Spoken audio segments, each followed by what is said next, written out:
Well, I think we should. Let's keep moving along here, and maybe we could hear another letter. Maybe Peter, maybe you could go next. Thank you, Doctor. Let me just start off by saying a little something first. Let me just say I'm not blameless in the calamity we've experienced over the past 2 months. I went to church a lot when I was a kid, and if I learned anything from being an altar boy, it's when the priest is away, the altar boys do play. Well, playtime is over. Father Pete is back from New York, and he's ready to drop some angry fingers in all of you. So let me start with my first letter. This one is to Katie Blaster Girl. Blaster Girl, you and I are a package deal, but I gotta blame you first. Hitting the record button on a tape recorder is easy as putting on a pair of pants, and it didn't surprise me to learn you weren't able to do either when I was gone. Look, Feeney, you don't have to laugh. I'm just venting. Look, I'm a pro, baby, but I'm also a softie who likes to give a kid a break. But when I allowed you to babysit my guys, you screwed it up. Let's be honest. Let's look at the facts. You forgot to record a show. Okay. You recorded a show too hot. You yelled at Sheck for trying to get you a shot on the air. You showed up for work drunk. You stole $36 out of Donovan's wallet. And when I called into the show 3 weeks ago, you edited out the part when Feeney mentioned Megan Fox, and I said, Houston, we have a boner. And that was funny. But you took the shears to it. Well, shape up, Missy, or I'll take the shears to something else. You're producing. I laugh when I get uncomfortable. I regret writing some of those words. That was tough to hear. It was hard to say. And Blaster Girl just said, no, I'm not going to speak yet, so okay. And Dr. Cory, I don't know if I mean all those things, but I guess I did when I wrote them. Should I continue around the room? Yeah, let's keep going. Let's keep going. Yeah. Dave Damashek. Oh. I wanted to criticize you for what you do on the show, but then I realized something. You don't do anything on the show. Okay, you're loud, and you make a lot of faces, and you have a funny laugh. Those are great skills when vaudeville was king, but this is the 21st century. Now, I know you resent me for rejecting some of the bits you've pitched in the past, but hey, I'm sorry. They sucked. So stop pitching me crap. Clipping your toenails on the air is not funny. The Adventures of Knuckles Goldberg, Jukeboxer, not funny.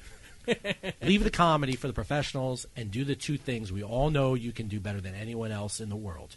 Giving bad, funny football advice and kissing Corolla's ass.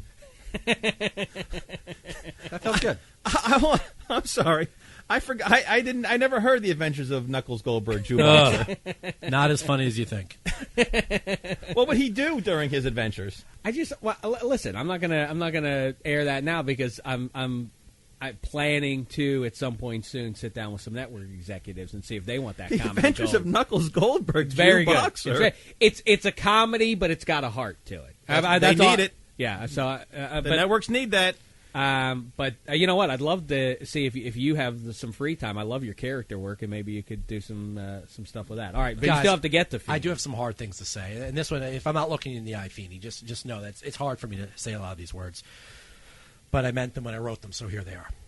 Feeney, David Feeney, where do I start with you, you piece of shit? Oh. I know your ego. Newsflash. You write sitcoms for network television. One Jim Belushi credit does not a genius make. Let me ask you, which According to Jim episode was it that made you think you were better than everyone else? Oh. Or Bette Midler episode? Or Claude's Crib? And didn't you do like a Teen Wolf type show? Big Wolf on Campus. Continue, asshole. Damashek may not be funny Big or Wolf talented. on Campus. You make fun of me writing for the robots that fought one another? I was 23. Let me continue, please. It's hard for me. Damashek may not be funny or talented, but he is one thing you're not. And that's a class act. Oh. You are, Dave. Case in point, my jacuzzi thoughts. Those are private, sensitive cries for help written at vulnerable times in my life. For example, take my mixed feelings towards the Trade Center attacks on 9/11. Of course I love America, but I also love Moxie. I'm a conflicted man, so sue me. But instead of responding back to me with advice or a kind word, you read my thoughts on Muhammad Atta and his cadre of freedom fighters on the air. Please, I ask you not to do it again. Shame on you, David Feeney. You broke my heart. Cadre of freedom fighters? I said my piece. I said my piece. Okay. Moxie. Can I start? Well, hold on. This is Dr. Cory. Oh, please, Doctor. I'm sorry. I'm speechless. I'm not quite sure where to even go with that. So. All right, I guess we can move on then. Well, There are a lot of well, complicated characters in here. That's what were you we're learning. were you condoning the attacks? No, and that? absolutely not. Absolutely not. I lived in New York. Just okay. It brings up a lot of bad. As he Maybe, said- maybe I misheard. He has mixed feelings. I want to say, if I can start off, David, and Please, I'm sorry please. to step on toes. I hear what you're saying. I accept it. I'm comprehending it. Again, going through the machine. Love you. I don't want to hurt your feeling. I don't feel like I thought I was doing the good for the show. As far as I didn't feel like I was betraying your confidence. If I was, I'm sorry, and it won't happen again because we really need you. Oh, thank you, David Feeney. How does that make you feel, Dr. Cory? Do you feel like that's sincere? I mean, what's your thought about David Feeney's being, he seems like he's being the big guy here. Well, yeah, I think again he's saying all the right words at this point. That's how I feel about it. Sounds yeah. right, but something smells fishy. Yeah, well, maybe if What do I got to do? Give him a handy? I'm sorry. Listen, I just appreciate hearing them, even if they're not sincere. It just feels good in my think ears. At this point, it's just great for everyone to have a voice and to be able to speak from the heart, to really kind of give each other the feedback. And if he's just saying what he needs to say or going through the motions, trying to impress because there's some different people who are here today, so be it. But at least he's hearing the messages, and it's a start. That sounds like an attack, place. Dr. Cory. Well, hold on. Let me give Dr. Cory a look. Where do we find you?